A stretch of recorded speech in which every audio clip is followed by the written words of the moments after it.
pas l'appeler géant. Parce que ce que tu dis, c'est ce qui va arriver. Il y a des choses qu'il ne faut jamais dire. Même si c'est vrai, ne le dis pas. Alléluia. Même si c'est vrai, c'est un géant. C'est vrai, c'est un géant. Mais ne le dis pas, il va le devenir. Contrôle ta bouche. Car la vie et la mort sont au pouvoir de la langue.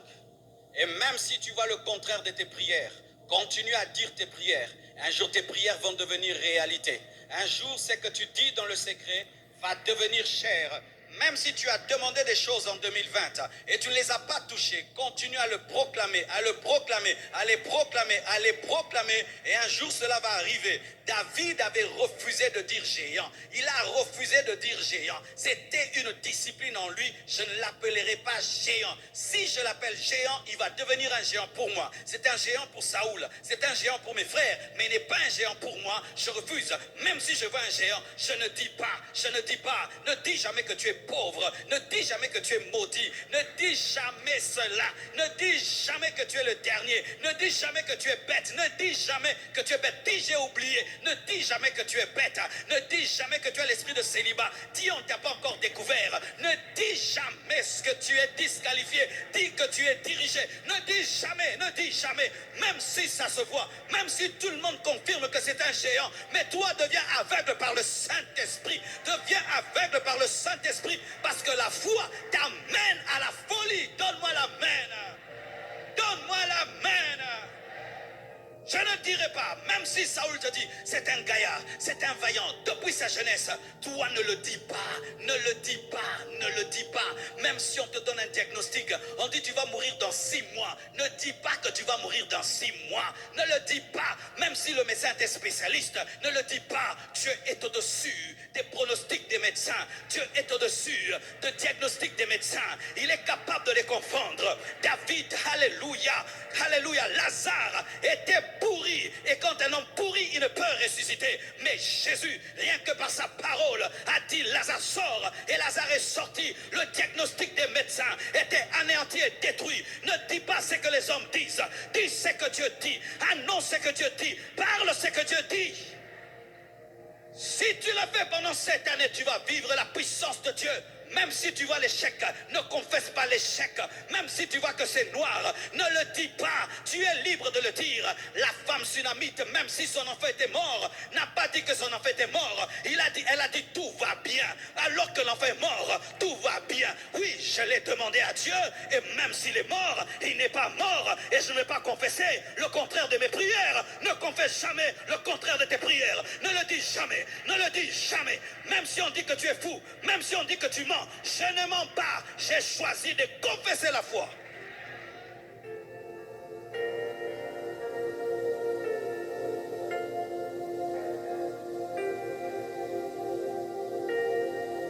Tu peux même sentir par ma manière de te prêcher que la vie chrétienne c'est un combat. C'est pourquoi des fois quand tu prêches aux gens, il faut prêcher comme un coach. Tu vois le coach comment il parle. Allez, droite, montez, coup de tête, toi, descends, toi, va. Oui, des fois un prédicateur doit venir comme un coach parce que la vie c'est un combat et te dire vas-y, tu vas réussir, tu vas gagner. Arrête de te plaindre, arrête de pleurer. Tu es un homme, essuie-toi, cours. Donne-moi un amen.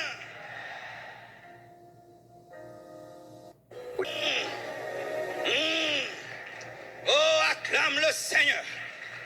Acclame le Seigneur.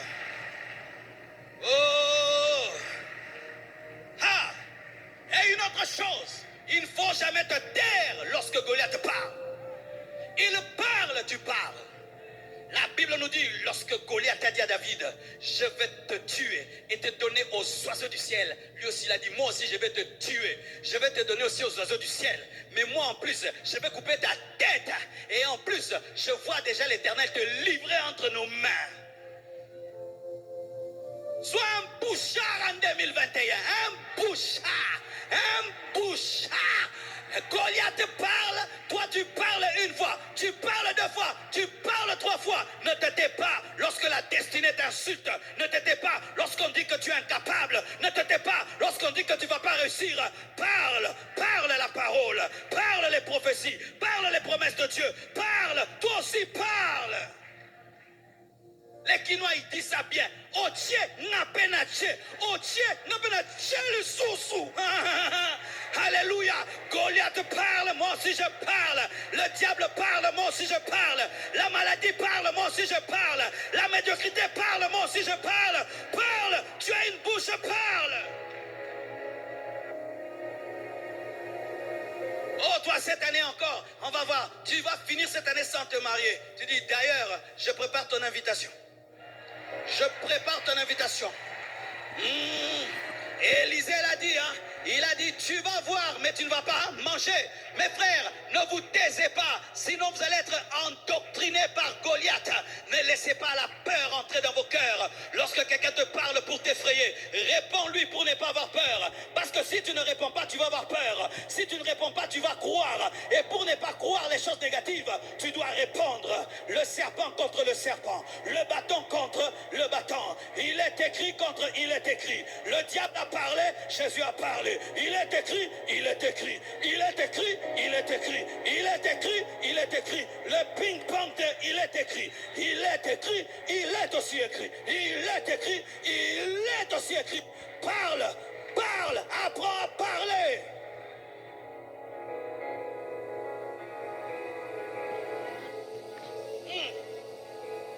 Et David n'a pas parlé n'importe comment. Vous savez ce qu'il a fait? C'est que lorsque Goliath est venu, il a placé le combat dans le domaine des armées, dans le domaine des humains. Mais lorsque David lui répond, il place la bataille au niveau de Dieu. Il dit, ce n'est pas mon combat, Goliath.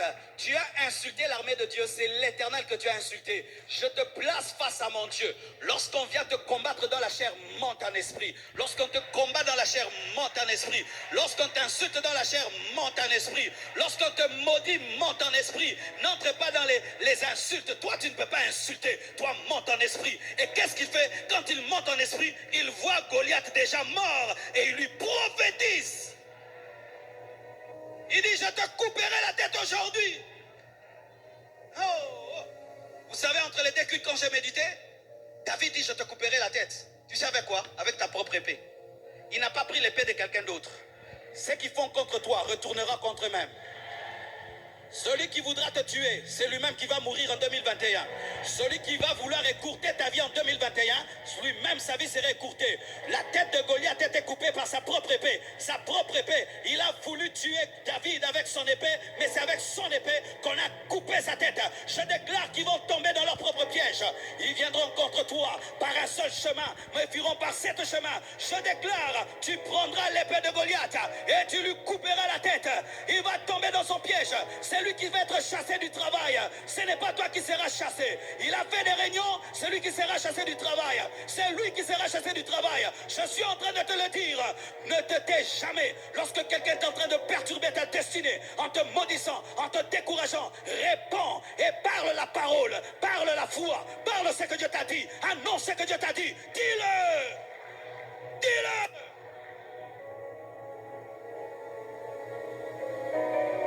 Il dit, toi, tu dis quoi? Tu vas me tuer, moi. Tu vas me tuer, donner ma chair aux oiseaux. Moi, c'est ce que je vais te faire. En plus, moi, je vais couper ta tête. En plus, je vois l'Éternel qui vous livre entre nos mains. Ah, derrière toi, il y a Dagon. Derrière moi, il y a l'Éternel. Derrière toi, il y a Dagon. Derrière moi, il y a l'Éternel. Dagon, c'est une idole.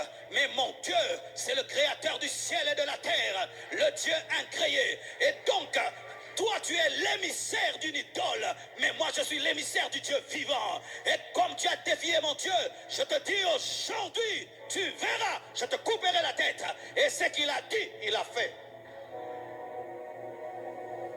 Vous savez que Goliath est mort par la pierre. David pouvait se contenter de cela. Mais il est allé couper sa tête parce qu'il lui avait promis. Il devait accomplir sa promesse. Parce qu'un enfant de Dieu, quand il promet, il doit accomplir. Il devait accomplir la promesse. Et il coupe sa tête. Frères et sœurs, lorsque quelqu'un te dit, cette année tu échoueras, toi aussi prophétise. Parce qu'il a prophétisé. Il a prophétisé. Toi aussi prophétise. Ton problème, tu t'étais beaucoup, beaucoup. Et je t'assure, lorsque tu t'étais, les flèches entrent. Il y a des gens, si tu n'apprends pas à lui répondre, il va te détruire. Il va prendre l'habitude de venir te décourager. Une sémence, et puis une autre. Non, toi, tu n'es pas son sac de boxe pour qu'il vienne tester sa méchanceté sur toi. Hé, moi, je serai grand. Dis ce que tu veux. Moi, j'ai les promesses de Dieu. Et je veux réussir face à toi. Je vais manger face à toi. Il est celui qui dresse une table en face de tes ennemis. Frère, que Dieu te donne l'appétit de manger en face des personnes qui n'ont jamais cru en ta destinée, qui n'ont jamais cru en ton futur, qui n'ont jamais cru en toi. Que Dieu te donne l'appétit de manger face à eux. C'est écrit dans la parole.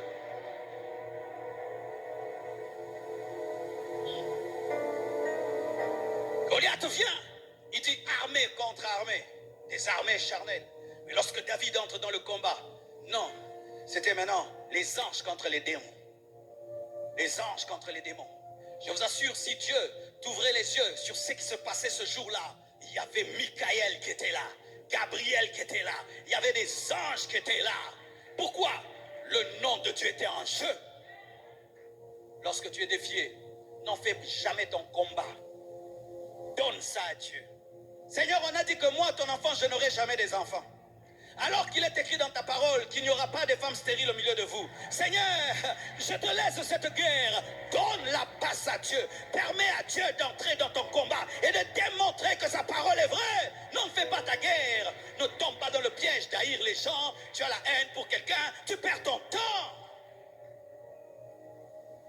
Et la preuve que c'était devenu un combat spirituel.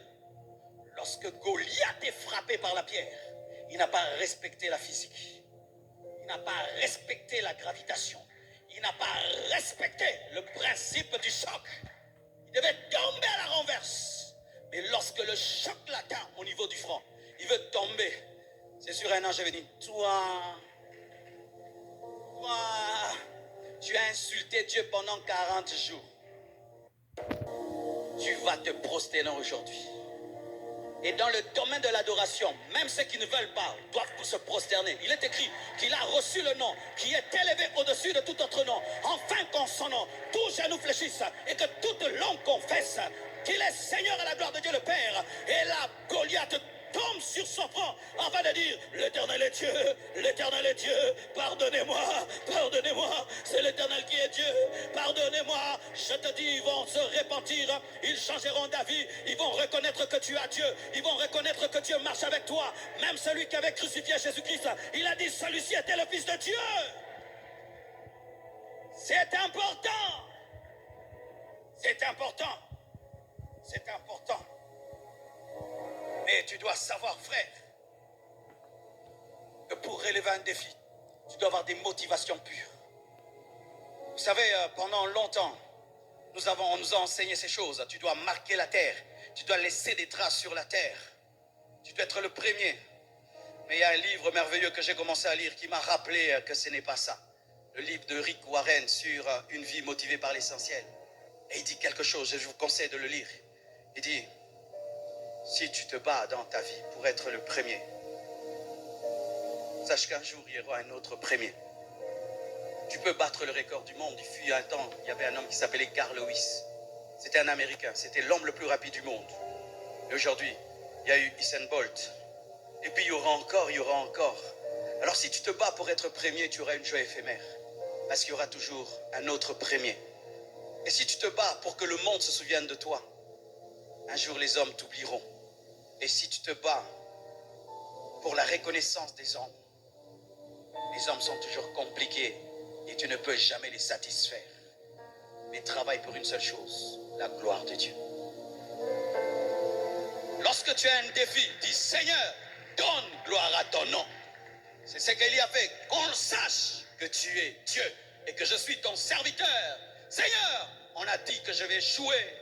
Donne gloire à ton nom dans mes études. Donne gloire à ton nom dans mon entreprise. Alléluia. Et regardez ce défi. Regardez ce détail. Lorsque David entre sur le champ de la guerre, voici ce qu'il dit. Qu'est-ce qu'on donnera à celui qui tuera cet incirconcis? Il a voulu se battre pour lui. Et on a dit, il sera comblé de richesses. On va franchir sa famille et va épouser la fille du roi.